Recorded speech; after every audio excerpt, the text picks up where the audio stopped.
असत्य पर सत्यનો વિજય। પરંતુ મહેસાણાના લાછડી ગામે આ હોળીના તહેવારની કંઈક અલગ રીતે પરંપરાગત રીતે ઉજવણી કરવામાં આવે છે।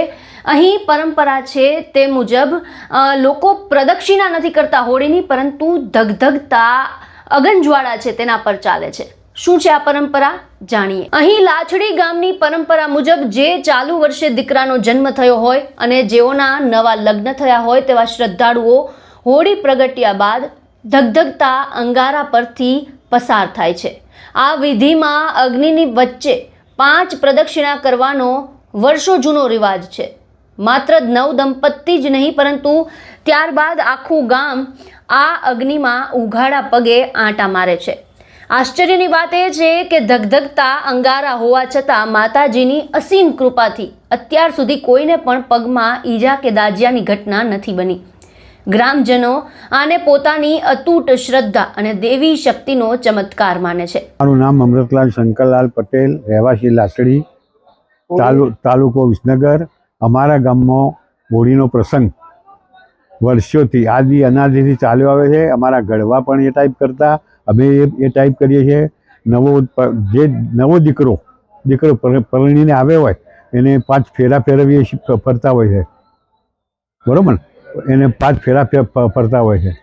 અને અમે એ ટાઈપ ગામના નાના છોકરાઓ કે વડીલો ગમે તે સહકાર આપી એટલું બધું લાકડું ભેગું કરે કે લગભગ 10 હોળી, બીજા ગામડામાં 10 હોળી થાય ને, એના કરતાં અમારે 10 ગણું લાકડું ભેગું થાય।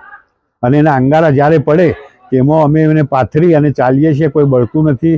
આદિ અનાદિથી અમારું આ ટાઈપનું ચાલ્યું આવે છે। આ ચાલવા પાછળનું કારણ શું? એ અમારો કોઈ માતાજીની સાથ હશે, માતાજીની। કારણ વર્ષોથી આ ટાઈપ બને, કોઈ પ્રસંગ ખરાબ બન્યો નહીં આજ સુધી। કોઈને કોઈ બળ્યો કે કોઈ ખરાબ થયું કે એવો પ્રસંગ આજ સુધી બન્યો નહીં। એટલે માતાજીનું હાથ હોવું જ જોઈએ એમ। અમારા 18 કોમ સાથે મળી અને આર્યો કાર્ય કરે છે। અત્યારે અમારા ગામના સરપંચ મોનિકાબેન નરેન્દ્રકુમાર પટેલ છે, એ પણ અત્યારે આ સાલે એવો સહકાર આપ્યો છે છોકરાઓને કે ના, છોકરાનો ઉત્સાહ વધી ગયો છે લાકડું લાવવામાં। મારું નામ પટેલ નરેન્દ્રકુમાર કાંતિલાલ, મારા ઘેરથી હાલ સરપંચ છે। મારા બધા કુંવારા સપોર્ટ ફૂલ છે અને અમે આ હોળી નિમિત્તે લાકડો ગણો કે બધું ભેગા કરીને કરીએ છીએ। અને આ પ્રથા અમારા વર્ષોથી ચાલુ છે।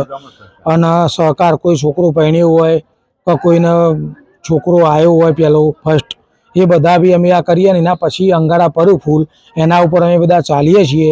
આ સુધી કોઈ પ્રોબ્લેમ બન્યો નહીં, માતાજીની સબની સપોર્ટના કારણે આ સુધી કોઈ પ્રોબ્લેમ બન્યો નહીં।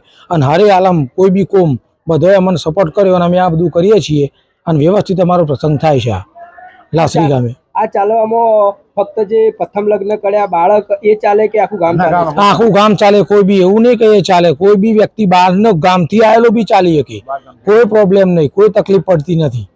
હરેક વ્યક્તિ ચાલે છે અને બધાનો સપોર્ટ ફૂલ છે અને બધું ચાલે જ છે। આપણે વર્ષોથી આ પ્રથા છે અમારે। આ ચાલવા પાછળનું કારણ કંઈક તમારા બાપ દાદાએ કંઈક તમને કીધું? હા, બાપ દાદાએ આમાં જે માતાજીને અમુક માનતા હતા એના કારણે, બાકી વિશેષ તો આપણને કંઈ ખબર નહીં, પણ પહેલાંથી આ ચાલે આવ્યા વર્ષોથી। અમારા બાપ દાદા, ફાધર મધર એના મોનનું ચાલે એના કારણથી આ છે અને અમે પ્રથાએ નિભાવી જઈએ છીએ અને બધી કોમ અમને સપોર્ટ કરે।